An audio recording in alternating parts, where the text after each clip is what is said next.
Did you ever hear people use words like Aryan, Nordic, or even race when talking about the Nazis and feel like they're missing the mark? Well, that's because most folks haven't actually cracked open Mein Kampf. They're just yanking these terms into modern political arguments or tossing them around like they mean the same thing today as they mean back then. Spoiler, they don't. So there is no surprise that everything sounds so off. Well, welcome to the first episode of my series of Nazi racial policies in Europe. Today we dive into Mein Kampf to unpack its real terminology. Today we are exploring terms like Aryan, Nordic and more, all the greatest hits. And trust me, this is gonna help clear up a lot of confusion that floats around when people try to talk about this stuff without understanding the vocabulary. But first, a disclaimer. This video is about Mein Kampf, so it's controversial by default. This video is not promoting any ideology, it's just a video about history with a little bit of fun.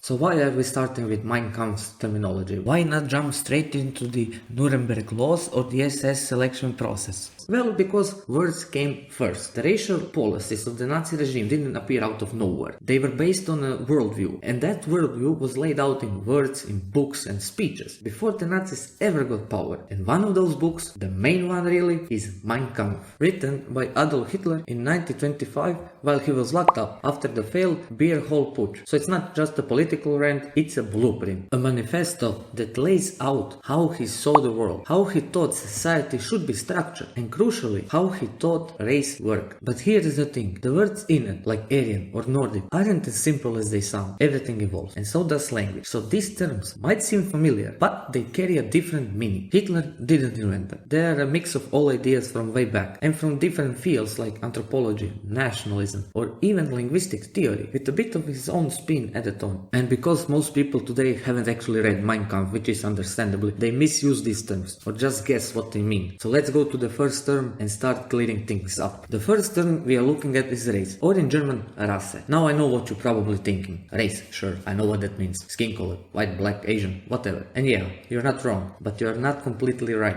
This is the modern version of the word. In Mein Kampf and in National Socialist ideology in general, race was a flexible concept. It could mean a bunch of different things depending on how it's being used and what word came before it. It could mean biological race, an inherent physical trait, blood phenotype, ethnicity, like referring to Slavs or Germans as races, even though they are not biologically distinct. Folk, an idea of a shared people, culture, or destiny. Linguistic group, think Aryan as an Indo-European language group. A subgroup of races, like Nordic, being a subtype of a broader Aryan or white race. National type, sometimes it was tied more to national character than to genetics. So basically, Rasse could be about your ancestry, your language, your bloodline, your skull shape, or even just which part of Europe you came from. It was contextual. It changed depending on who was speaking and what they wanted it to mean. That's why when we use the word race, it's not exactly the same as it was before 1945, and it is the biggest reason for the confusion when reading National Socialist literature. So for now, remember that the word race is quite flexible. Many people would say it's to get people confused, but to be fair, most writers of that time, not just political or radical, gave the word race in multiple meanings. It was just a thing of the era. So whenever you see race in a National Socialist writing, stop and ask, which kind of race are they talking about here? Biological, cultural, national, ethnic, linguistic base? The answer isn't always obvious, but knowing that it's flexible already puts you ahead of most of the people who are trying to tackle this topic. Alright, now that we tackled the flexible meaning of race, let's move on to the one of the most misused, overquoted, and straight up misunderstood terms in all of National Socialist ideology, Aryan. So what even is an Aryan? Today people throw the word around like it means some mythical blonde-haired, blue-eyed German warrior, thanks to memes, pop culture, and just decades of lazy Hollywood generalization. Some even think that the Nazis invented the term themselves, but that's far from the truth. In fact, the word Aryan is way older than the Nazi party, older than modern Germany itself, and it didn't even start in Europe. Let's break this down historically. The word Aryan comes from the ancient Indo-Iranian word Arya, which meant something like noble or freeborn. It appears both in the ancient Indian Rigveda and the old Persian Avesta, sacred religious texts, written by people who belong to the Indo-European language family and who can trace their origin back to the migration that likely began in the Eurasian steppes. That's in modern-day Ukraine and southern Russia. So yes, the so-called Aryans came from Europe, in the sense that they were steppe tribes that moved east into Persia and India, bringing with them their languages, their gods, their technology, and their social structure. They arrived in the region already settled by older population, like the Dravidians in India, and over time they became to dominate politically and socially. This is where we get the Indian caste system. That's a very simplified version, which originally separated the light-skinned Indo-European speaking newcomers from the dark-skinned native groups. And this is why the term Aryan became associated with elite status in Indian culture. They were literally the ruling newcomers. But back to Europe. In the 1800s, European linguists and historians noticed that Sanskrit, Persian, Greek, Slavic, Latin and Germanic languages all share deep structural similarities. They were all part of a single prehistoric language family. And since the oldest written examples were founded in India and Iran, they took the word Aryan from the ancient text and applied it broadly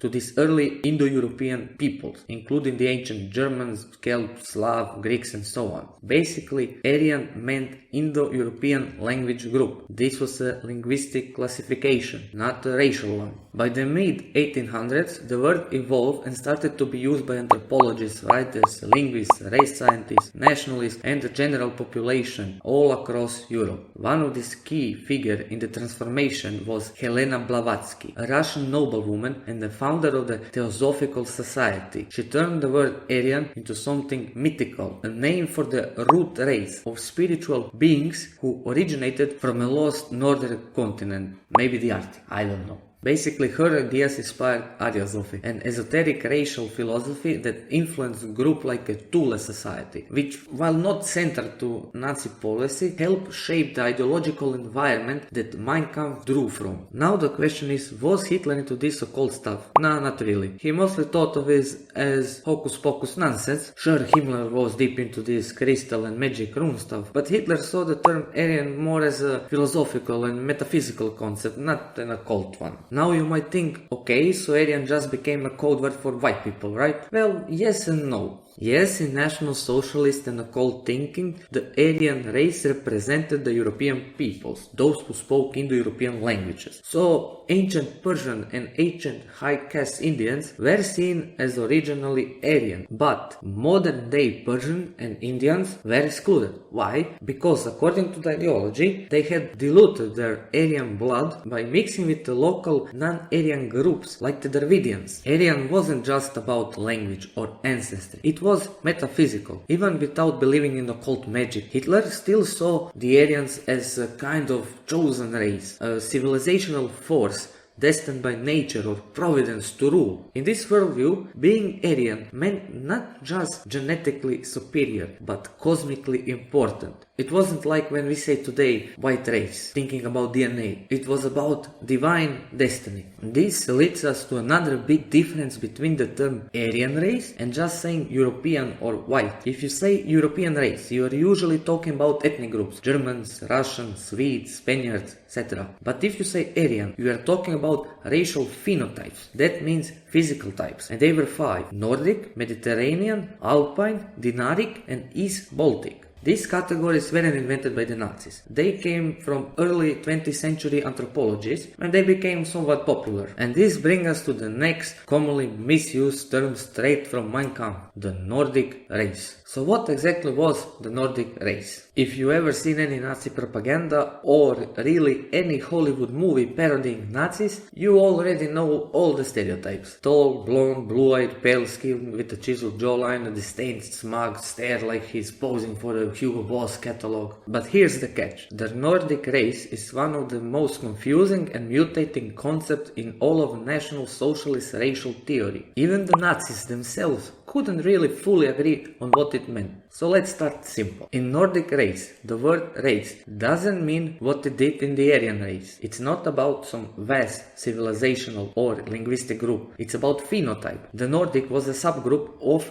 Aryan, defined by physical traits, what the early 20th century racial scientists would call a racial type. To really understand what the term Nordic meant, we have to look beyond Mein Kampf. Because in Mein Kampf, the word Nordic was rarely used, and when it was vague. It referred to an ideal physical type of an Aryan, not how somebody acted or thought, but how they looked, but it was still not specified. And where did that ideal came from? Not originally from Germany. To understand the Nazi image of the perfect Nordic, we have to look at American and British eugenicists in the late 19th and early 20th century. People like Madison Grant. So pure Nordic in this early thinking was a tall, long-headed, narrow-faced, blue-haired, blonde-eyed. I mean, you get the idea. But even that in Nazi ideology was still vague. So here comes Hans Friedrich Karl Gunther, also known as the Race Pope. Although, unlike the real Pope, he didn't actually have any real authority. So who was he? He was an eugenicist and a hardcore Nordicist. He didn't join the Nazi party until 1932, but his ideas were already gaining traction before that. He rejected the terms like Aryan and Semitic as linguistic categories. Instead, he divided people by phenotypes. And wanna guess what was the best phenotype? Nordic. Yeah, you're right. Such a surprise, isn't it? He called them the creators of civilization. And yes, by that he meant everything, from ancient Greece to ancient China. No, seriously, like everything.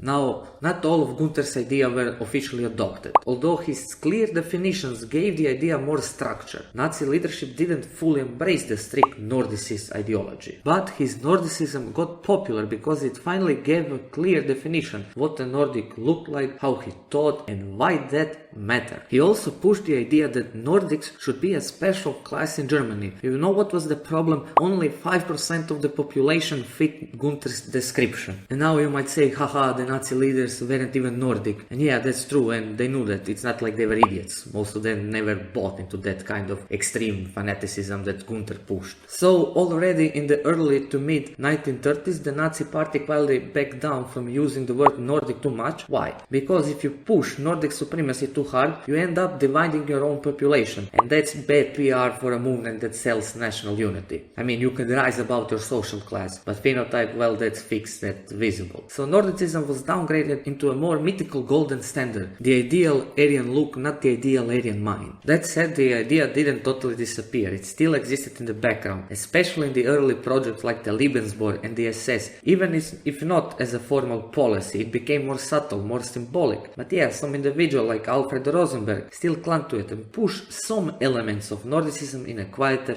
less extreme way, not the Gunther level crazy. Now we come to a term that only appeared once in Mein Kampf, Aryan-Nordic, and that one mention is enough to confuse anyone who doesn't understand the terminology, because it throws together two concepts, Aryan and Nordic. But since we already broke down both of those concepts, we can now explain this combination much more clearly. So let's break it down again really quickly. Aryan in Mein Kampf wasn't about language anymore. It moved far beyond that. It was a European race understood through a phenotypical metaphysical lens, a cosmic force. The Aryan was the world shaper, the builder of civilization, the one who rose through history with a spiritual mission. It wasn't just how you looked, it was how you were, the inner essence. Nordic, by contrast, was a subtype of Aryan. It was physical, it was anatomical and measurable. Tall, long-headed, blonde, blue-eyed, pale, narrow-faced, you get the idea. So what was this Aryan-Nordic? What's the meaning behind it? It was not just a synonym, it was a fusion. It's when the racial spiritual concept of Aryan, which already includes the phenotypes but adds cosmic significance, is fused with a strictly biological ideal of the Nordic. In other words, the Aryan-Nordic meant the ideal soul housed in the ideal body. But the Nazis themselves emphasized the soul over mere appearance. Just looking Nordic didn't automatically mean that you are racially or morally pure. Robert Ley, the head of the German Labor Front and the head of the Nazi Party organization, discussed racial purity and the Nordic race in 1935, and he said, "Who of us is racially pure? Even if somebody appearance is Nordic, he might be a bastard inside. That somebody is blonde, blue-eyed, does not mean that he is racially pure. He might even be a degenerate coward. Bastardization shows in different aspects. We have to be on our guard against racial arrogance. Racial arrogance